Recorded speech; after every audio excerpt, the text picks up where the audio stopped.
Hello and welcome students, welcome to our channel statics. Okay, तो हम लोग को देखना था आज यूक्लिड का डेफिनेशन। ठीक है, ये मतलब यूक्लिड के पॉइंट ऑफ व्यू से डेफिनेशन क्या था।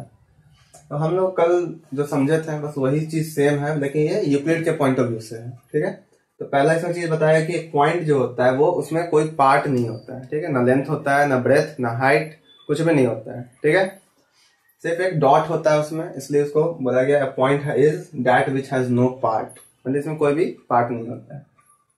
दूसरा क्या है डेफिनेशन कि a line is a breathless length. तो ये हम कल भी आप लोग को बताए थे कि लाइन जो होता है हम लोग इसको इस तरह से ड्रॉ करते हैं और ये लाइन जो होता है एंडलेस होता है। ठीक है, और एंडलेस होता है और ऊपर से इसका क्या है कि ये वन डायमेंशनल फिगर है। इसमें सिर्फ और सिर्फ क्या होता है, लेंथ। ओके, इसमें कोई ब्रेथ नहीं है, कोई हाइट नहीं है, इसलिए इसको वन डायमेंशनल लोग बोलते हैं और ये लाइन कहलाता है। ठीक है, और ये एंडलेस होता है, बस इसका यही प्रॉपर्टी है।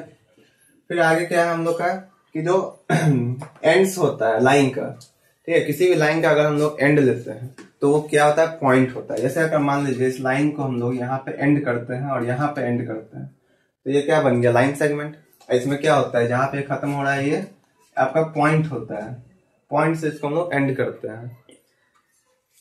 फोर्थ नंबर हम लोग देखता है। ठीक है, तो इसमें क्या बोल रहा है कि एक straight line is a line which lies evenly with the points on itself. मतलब ये स्ट्रेट लाइन जो होता है वो क्या होता है, आपका पॉइंट एक दूसरे के ऊपर होता है, समझे।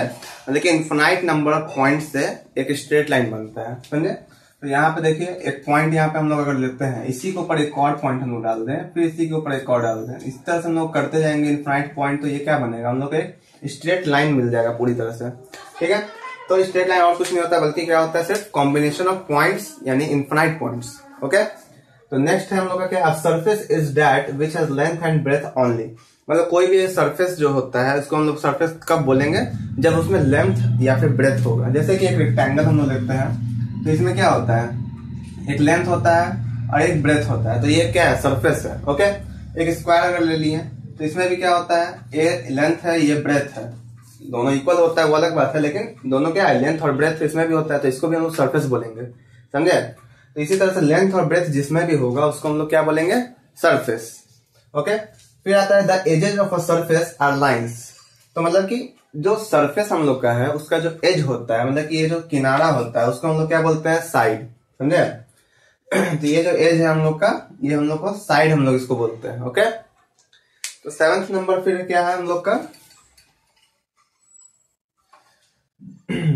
A plane surface is a surface which lies evenly with the straight lines on itself। मतलब एक सरफेस के ऊपर हम लोग, जैसे ये एक सरफेस है हम लोग का, तो इसके ऊपर इनफिनाइट जो है हम लोग स्ट्रेट लाइन को लाई करवा सकते हैं। मतलब इसके ऊपर कहीं भी हम लोग लाइन इस तरह से खींच सकते हैं तो ये सरफेस के ऊपर ही रहेगा। यही आपका सेवेंथ डेफिनेशन है यूक्लिड के पॉइंट ऑफ व्यू से, समझे। फिर उसके बाद क्या हम लिख रहे हैं कि यूक्लिड जो है वो हम लोग को 465 प्रीपोजिशंस या फिर थ्योरम दिए। ठीक है, टोटल नंबर ऑफ थ्योरम्स जो ये दिए यूक्लिड वो 465 था, समझे, बहुत ज्यादा होता है जानते हैं। तो पहले हम लोग इसको मतलब प्रीपोजिशंस बहुत पहले बोला जाता था, अब जो है हम लोग प्रीपोजिशन का यूज नहीं करके थ्योरम बोलते हैं उसको। ठीक है, तो प्रीपोजिशन अब याद रहे या ना रहे कोई फर्क नहीं पड़ता है, सिर्फ थ्योरम आप जान सकते हैं, थ्योरम को ही प्रीपोजिशन बोला जाता है। तो यहां तक आप लोग क्या कीजिए, नोट कर लीजिए। उम्मीद करते हैं नोट कर लिए होंगे आप लोग। आगे बढ़ते हैं एक एग्जाम्पल पे। ठीक है, तो इस एग्जाम्पल में क्या बोल रहा है, if A B and C are 3 points on a line and B lies between A and C. मतलब कि एक लाइन पे 3 पॉइंट है, कौन कौन, ए बी और सी, और क्या बोल रहा है कि बी जो है वो आपका लाई कर रहा है ए और सी के बीच में, समझे।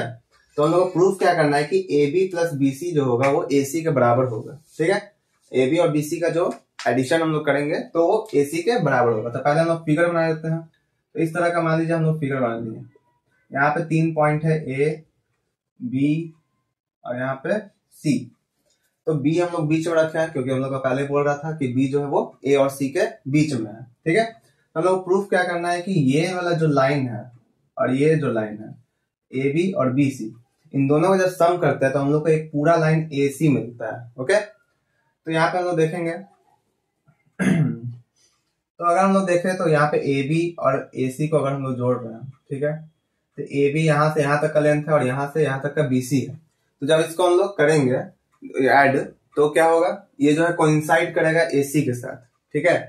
तो AB प्लस BC क्या है, ये कोइंसाइड कर रहा है, को कोइंसाइड विथ AC, ठीक है। तो हम लोग यूक्लिड के एक्सियम में पढ़े थे कि जब भी कोई क्या बोलते हैं, कोई जो पॉइंट होता है, मतलब कोई भी लेंथ जो है अगर कोइंसाइड करता है तो वो क्या होता है, आपका आपस में बराबर होता है, ठीक है। तो एक दूसरे से जब इसको कोइंसाइड कर गया, AB प्लस BC जो है AC से कोइंसाइड कर गया, तो अकॉर्डिंग टू यूक्लिड एक्सियम हम लोग क्या बोल सकते हैं कि ये AB जो है, लिख देते हैं according to Euclid axiom we can say that AB plus BC is equal to AC होगा, ठीक है। पूरा वर्ड नहीं लिखा है, ठीक है, बाकी हम समझा दिए आप लोगों को कि AB जो है और BC का जो ये योग है यानी कि सम है, वो आपका AC के ऊपर कोइंसाइड कर रहा है। तो ये जो कोइंसाइड जो कर रहा है वो अकॉर्डिंग टू यूक्लिड एक्सियम क्या होता है, आपस में बराबर होता है, ठीक है। जब भी कोई एक दूसरे के ऊपर होता है, ठीक है, जैसे एक लाइन हम लिया, इसी के ऊपर एक और लाइन लिया, तो ये क्या होगा, आपस में बराबर होगा। तो इसलिए ये जो है यूक्लिड एक्सियम के द्वारा क्या हो रहा है, AB प्लस BC बराबर AC, और एक्सियम हम लोग प्रूफ करने की जरूरत नहीं होता, पहले भी बता चुके हैं। तो इसलिए यहाँ पे ये प्रूफ हो गया कि इन दोनों का जब सम करेंगे तो ये AC के बराबर होगा, ठीक है। इसको नोट कर। तो बढ़ते हैं हम लोग अपने नेक्स्ट एग्जाम्पल की तरफ, ओके। तो यहाँ क्या बोल रहा है कि prove that an equilateral triangle can be constructed on any given line segment, okay. तो मतलब हम लोग बता रहा है कि जो एक इक्विलैटरल जो ट्राइंगल होता है, पहले तो इक्विलैटरल ट्राइंगल क्या होता है, जिसका सारा सम क्या हो, आप मतलब कि सारा जो साइड होता है, एक ट्राइंगल लिया हम लोग, ठीक है, अगर इसका तीनों साइड जो है वो सेम होता है, मतलब कि इक्वल होता है, तो ये हम लोग बोलते हैं इक्विलैटरल ट्राइंगल है, ठीक है। तो यही बोल रहा है कि अगर हम लोग कोई भी एक लाइन सेगमेंट अगर ले रहे हैं, ठीक है, तो उससे क्या हम लोग कंस्ट्रक्ट कर सकते हैं, मतलब एक इक्विलैटरल ट्राइंगल को बना सकते हैं किसी भी एक लाइन सेगमेंट से, ठीक है।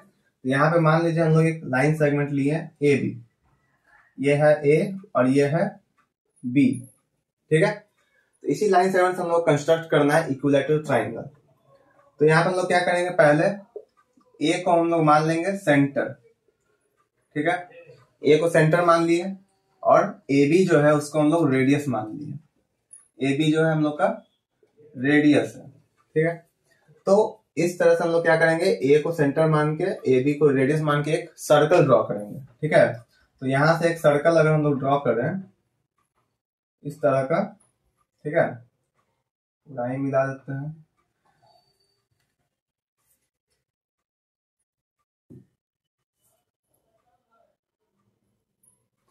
तो ये एक सर्कल बन गया, ठीक है। फिर उसके बाद हम लोग क्या करेंगे, दूसरा केस लेंगे, यहाँ पे बी को हम लोग अब सेंटर मानेंगे, ठीक है, बी को सेंटर मान लिया, और ए बी क्या है, अभी भी रेडियस का ही काम करेगा हम लोग का, ठीक है। अब बी को सेंटर मान के हमको एक सर्कल लेना है, तो यहाँ पे क्या होगा, बी का सेंटर मानेंगे तो यहाँ से इस तरह से सर्कल बनेगा, ठीक है। सर्कल उतना एग्जैक्ट नहीं है, आई नो, बट काम चला गया, और क्या। तो यहाँ पे ए बी जो है हम लोग का अब रेडियस है, बी को सेंटर मान के बनाया, समझे। तो अब यहाँ पे क्या होगा, एक हम लोग साइड लेंगे, यहाँ पे जो इंटरसेक्ट कर रहा है जिस पॉइंट इसको सी मान लेते हैं, ठीक है, यहाँ पे सी मान लिए इसको, और फिर ए को सी से मिला देंगे, और बी को भी हम लोग सी से मिला देंगे, ठीक है। तो जब हम लोग ए को सेंटर माने थे और तब ए बी रेडियस था, तब क्या होगा उस केस में, जो ए सी होगा हम लोग का, वो भी आप लोग ध्यान से देखिएगा, तो ये क्या है, सेंटर से आपका सरफेस तक, यहाँ की एज तक आपका जा रहा है, ठीक है, इसका लेंथ जो है सेंटर से इसका सरफेस तक जा रहा है, तो ये भी क्या होगा, एसी भी आपका रेडियस कहलाएगा, ठीक है। सर्कल का यही होता है कि सेंटर से इसका एज तक या सरफेस तक जाता है जब लेंथ, तो उसको हम लोग रेडियस बोलते हैं। तो अगर ये रेडियस है ए सी, ए और ए बी भी रेडियस है, तो यहाँ पर क्या होगा, बराबर होगा, ए सी बराबर ए बी, ठीक है। यहाँ से हम लोग को मिल गया ए बी जो है वो ए सी के बराबर है। फिर अगर हम लोग देखें, जब बी को सेंटर मान के हम लोग सर्कल ड्रॉ किए, तब क्या हुआ कि जो बी से हम लोग सी का लेंथ ले रहे हैं, तो ये भी क्या है, आपका रेडियस आ रहा है, ये भी सेंटर से इसका सरफेस तक गया है, ठीक है। तो ये भी आपका रेडियस हो गया। तो अब बीसी जो है वो ए बी के भी बराबर होगा, ठीक है। तो बीसी जो हुआ वो ए बी के बराबर हो गया, ठीक है। तो सेंटर जब हम लोग ए ले रहे हैं तो क्या हो रहा है, ए सी बराबर ए बी, और जब सेंटर बी ले रहे हैं तो बी सी बराबर ए बी।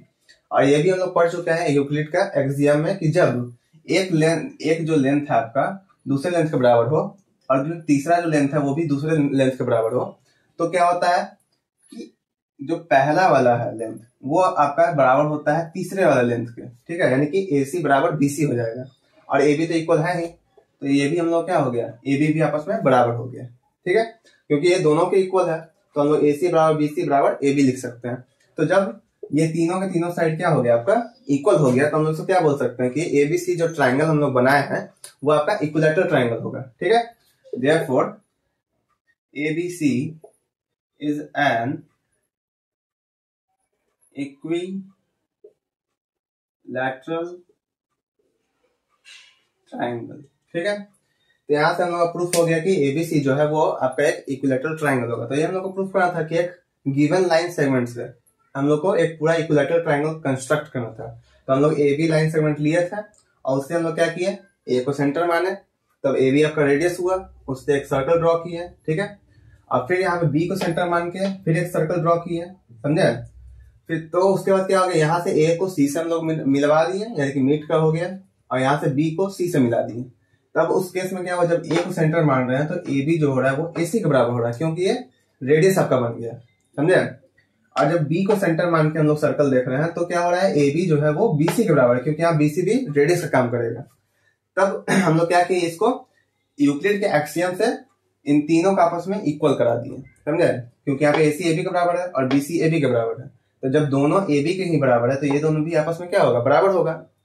तो यहाँ से क्या हो गया, ये तीनों आपस में बराबर हो गया, और इसलिए हम लोग इसको इक्विलैटरल ट्राइंगल बोलेंगे, ठीक है। तो आज यहीं तक रहने देते हैं, मिलते हैं हम लोग से नेक्स्ट क्लास में, ओके।